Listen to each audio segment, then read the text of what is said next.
Welcome back to my YouTube channel. This है प्रमोद और आज का जो वीडियो है वह होने वाला है हमारा ETF क्या होता है। तो बहुत सारे लोगों को ये नहीं पता होता है कि ETF क्या होता है, इसमें हम अपने पैसे को कैसे लगा सकते हैं और ETF कितने प्रकार के होते हैं, ये सब मैं आपको इस वीडियो के माध्यम से बताने वाला हूँ। ETF जो है वो बहुत अच्छा इंस्ट्रूमेंट माना जाता है। यदि आप मार्केट में अपने पैसे को लगाना चाहते हैं और लॉन्ग टर्म में आप उसे निकालना चाहते हैं तो ETF आपके लिए एक बेस्ट ऑप्शन हो सकता है। ETF में पैसा लगाना बहुत हद तक, काफ़ी हद तक आपका पैसा सुरक्षित रहता है। इसमें आपका पैसा लॉस में बहुत ही मुश्किल होता है तो ही जाता है, वरना ये एंड ऑफ द ईयर साल, 2 साल, 3 साल या 5 साल में आपको ये बहुत अच्छे रिटर्न देके जाते हैं।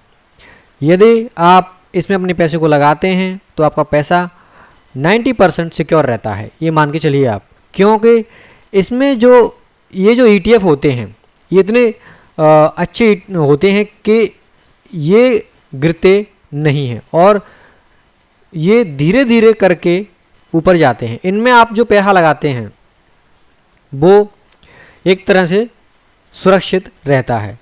यदि आप किसी भी बैंक में अपने पैसे को FD या जमा करते हैं तो बैंक आपको कितना रिटर्न देती है, मान के चलिए 1 साल का आपको फिक्स डिपॉजिट में यदि आप बैंक में पैसे को जमा करते हैं तो आपको 7 से 8% मिलता है। लेकिन ETF में यदि आप पैसे को लगाते हैं तो ये आपको 1 साल में ईजिली 10 से 12% तक रिटर्न आपको ईजिली दे सकती है, वो भी बिना कुछ किए। सिर्फ आपको इसमें पैसे लगा के साल, 2 साल, 3 साल के लिए आपको छोड़ देना है। जब भी आप चाहें, ऐसा नहीं है कि 1 साल के लिए ही लगाना है, जब भी आप चाहें आप अपने पैसे को निकाल भी सकते हैं जब आपको इसमें ज़रूरत हो। रिटर्न के मामले में ये बहुत अच्छा होता है। तो आज का जो वीडियो है वो इसी पर आधारित है। इसमें मैं आपको डिटेल्स में बताऊंगा कि ETF क्या होते हैं, कैसे काम करते हैं, आप इनमें कैसे इन्वेस्ट कर सकते हैं, वो सब। तो देखिए, ETF जो है, ETF की जो फुल फॉर्म है वो है एक्सचेंज ट्रेडेड फंड, यानी कि एक प्रकार का ये निवेश फंड होता है जिसका स्टॉक एक्सचेंज पर कारोबार किया जाता है। जैसे कि व्यक्तिगत स्टॉक, जो व्यक्तिगत स्टॉक होते हैं उन पर, इसे किसी भी विशेष इंडेक्स सेक्टर या फिर असेट्स क्लास जैसे कि स्टॉक, बॉन्ड या फिर कमोडिटी के प्रदर्शन को ट्रैक करने के लिए डिज़ाइन किया गया है। इसका मतलब है कि जैसे इसमें जो भी स्टॉक्स हैं, बॉन्ड हैं, कमोडिटी है हमारी शेयर मार्केट में और इंडेक्स हैं, वैसा ही परफॉर्म हमारे ETF करते हैं। क्योंकि ये जो ETF मिलकर बने होते हैं वो इंडेक्स से या फिर किसी स्टॉक से या फिर बॉन्ड या फिर कमोडिटी से मिलकर बने होते हैं। जैसा जैसा ये परफॉर्म करते हैं वैसा ही हमारे ETF भी आगे बढ़ते जाते हैं। ETF निवेशकों को विभिन्न प्रकार की परिसंपत्तियों में निवेश करने के लिए दूसरों के साथ फंड पूल करके अपने पोर्टफोलियो में विविधता लाने की अनुमति देता है, जिससे लचीलापन और व्यापक बाजार एक्सपोजर मिलता है। सक्रिय रूप से प्रतिबंधित म्यूचुअल फंड की तुलना में अक्सर इनकी फीस कम होती है और इन्हें पूरे कारोबारी दिन में खरीदा जा सकता है। यानी कि मान लीजिए आप किसी म्यूचुअल फंड में पैसा लगाते हैं और जब आप अपने म्यूचुअल फंड से पैसे को निकालते हैं तो एक अच्छा खासा रिटर्न भी आपको 1 से 2% जो म्यूचुअल फंड संभाल रहे हैं, जो म्यूचुअल फंड में आपका पैसा लगाते हैं वो आपसे लेते हैं। लेकिन ETF में ऐसा नहीं है। ETF में आपका 0 पॉइंट से लगाकर 0.1%, 2% ऐसे कुछ या उससे भी कम आपका रिटर्न आपसे लेते हैं थोड़ा बहुत, तो इसीलिए बहुत अच्छे होते हैं। ये आपके पोर्टफोलियो को विविधता प्रदान करते हैं। जैसे कि मान लीजिए आपने स्टॉक में पैसा लगा रखा है, ETF में भी लगा रखा है और म्यूचुअल फंड या SIP भी कर रखी है, तो ETF आपके पोर्टफोलियो को डाइवर्सिफाई भी कर देता है, जिससे आपका लॉस होने का जो चांस है वो बहुत कम होता है। आगे बढ़ते हैं। देखिए, ETF के कुछ सामान्य प्रकारों में शामिल हैं। जैसे कि ETF आपको कितने प्रकार के होते हैं वो मैं बताता हूँ। इक्विटी ETF, इक्विटी ETF के अंदर आपका क्या आता है? इक्विटी ETF के अंदर आता है आपका स्टॉक और इंडेक्स को ट्रैक करना, यानी कि जो भी हमारे अच्छे स्टॉक्स हैं, जो कि मान के चलिए निफ्टी 50 के 50 जो स्टॉक्स हैं उनसे मिलकर यदि आपका एक ETF बनता है तो जैसे जैसे निफ्टी आगे बढ़ेगी उसी प्रकार आपका ETF भी आगे बढ़ेगा। इंडेक्स, जैसे कि इंडेक्स होता है आपका निफ्टी, बैंक निफ्टी, सेंसेक्स और भी इंडेक्स होते हैं। जैसे जैसे इंडेक्स हमारा परफॉर्म करते हैं तो उसी प्रकार से हमें ETF में भी बढ़ोतरी देखती हुई नज़र आती है। यानी कि इंडेक्स कभी भी जीरो नहीं होता है, और यदि इंडेक्स जीरो नहीं होगा तो ETF भी जीरो नहीं होगा, क्योंकि हमारा जो ETF है वो स्टॉक या इंडेक्स से मिलकर ही बना होता है।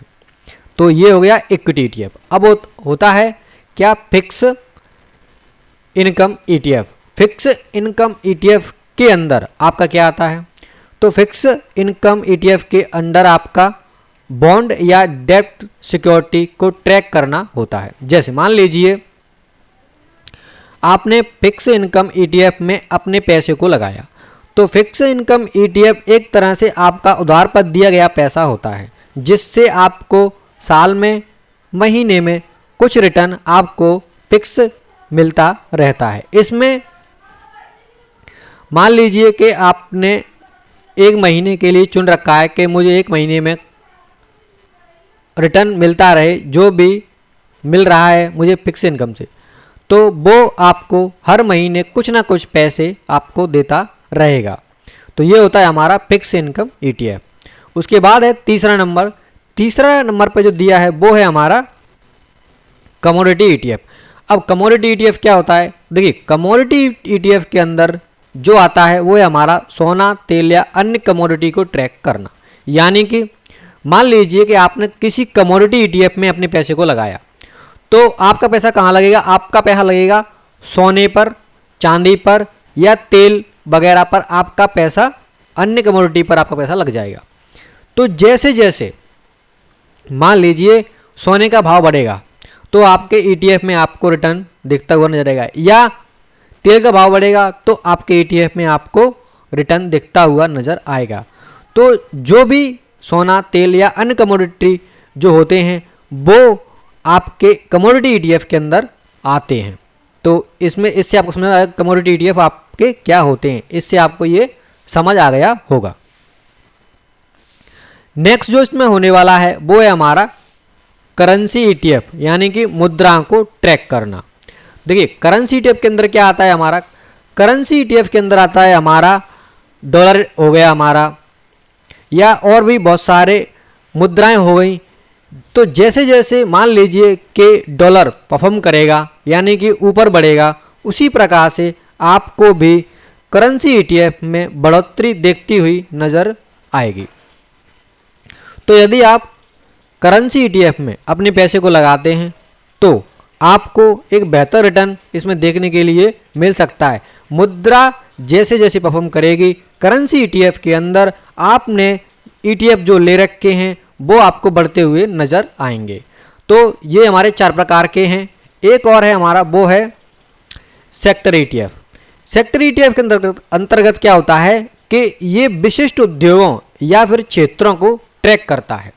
यानी कि मान लीजिए इस टाइम पे कोई कंपनी अच्छा परफॉर्म कर रही है, या कोई उद्योग अच्छा परफॉर्म कर रहा है, या कोई क्षेत्र आपका एक अच्छा परफॉर्म कर रहा है, और यदि आपने उसको ट्रैक करके एक ETF लिया और उसमें अपने पैसे को लगा दिया, तो जैसे जैसे वह उद्योग आगे बढ़ेगा या वह क्षेत्र आगे बढ़ेगा, आपके सेक्टर ETF में भी आपको एक अच्छा प्रॉफिट दिखता हुआ नज़र आएगा।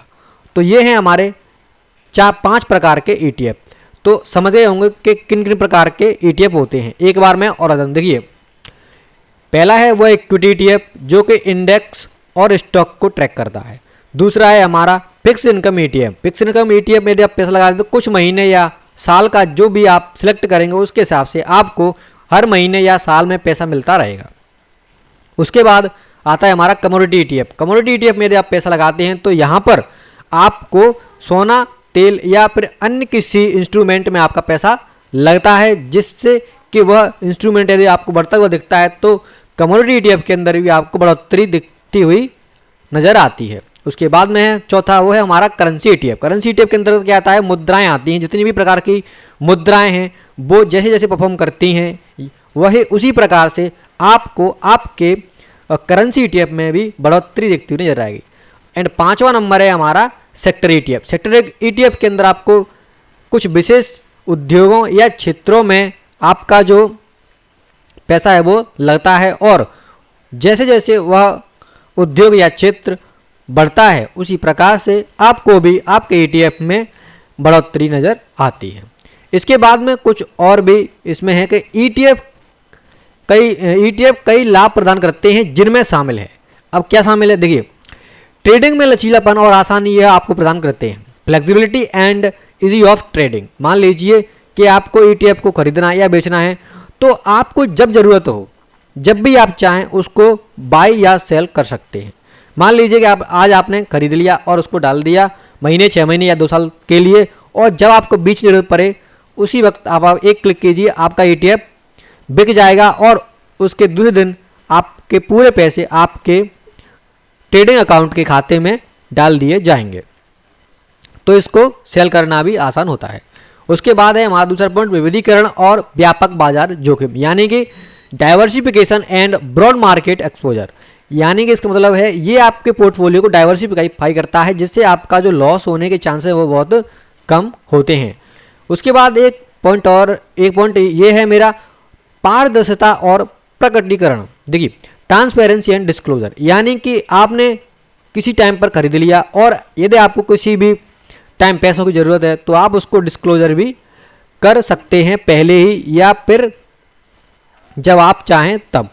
उसके बाद में आता है आपका टैक्स एफिशिएंसी, यानी कि आपने मान लीजिए किसी स्टॉक्स में पैसा लगाया तो स्टॉक्स का ये रूल होता है कि जब आप उसको 1 साल के बाद 2 साल के बाद उसको बेचेंगे तो कुछ परसेंटेज आपको देना होगा उस स्टॉक्स को जो आपने जिस स्टॉक खरीदा है उसका एक प्रकार का आपको एक प्रकार का जो ब्याज, मान लीजिए आपको एक प्रकार का ब्याज आपके ब्रोकर को देना होता है, जो कि 1 से 2%, 3% या 4% भी हो सकता है। तो मान लीजिए कि आपने कोई क्या खरीदा, स्टॉक खरीदा और वह 4% आपसे लेता है। तो मान लीजिए आपका 1 लाख का लॉस हुआ तो आपसे 4,000 रुपये, 1 लाख का प्रॉफिट हुआ तो आपसे 4,000 रुपये टैक्स के ऊपर आपसे ले लेगा। लेकिन ETF में ऐसा नहीं होता। ETF में आपका 0.01%, 2% ऐसे कुछ टैक्स देना होता है, जो कि न के बराबर होता है और आपका पैसा आपको पूरा थोड़ा काट के मिल जाता है। उसके बाद में है नेक्स्ट पॉइंट, वो है कम लागत और शुल्क। कम लागत और शुल्क का मतलब ये होता है कि इन ETF की जो प्राइस है वो बहुत कम होती है, जैसे कि 20 रुपये, 30 रुपये, 10 रुपये, 50 रुपये, 100 रुपये, 150 रुपये, ऐसे कुछ कम होती है, जिससे आप इनको खरीद और बेच आसानी से सकते हैं और एक अच्छी क्वांटिटी भी आप इनको खरीद सकते हैं कम पैसे में भी। तो लो कॉस्ट में रहते हैं एंड फीस भी इसकी न के बराबर होती है। तो ये हैं ETF, जो कि मैंने आपको बताए हैं कि कितने प्रकार के ETF होते हैं, ETF क्या है, कैसे काम करता है और आप इनको खरीद सकते हैं और कैसे इनको आप बेच सकते हैं। हालांकि निवेश करने से पहले ETF से जुड़े जोखिम और शुल्कों को समझना आवश्यक है। यदि आपके पास कोई विशिष्ट प्रश्न है या फिर आपको और स्पष्टीकरण की आवश्यकता है तो बेझिझक आप मुझसे पूछ सकते हैं। यदि ये वीडियो आपके लिए इन्फॉर्मेटिव रही है और यदि ये वीडियो आपको अच्छी लगी है तो वीडियो को आप लाइक कर सकते हैं, चैनल को भी आप सब्सक्राइब कर सकते हैं। वीडियो देखने के लिए आपका धन्यवाद। जय हिंद, वंदे मातरम।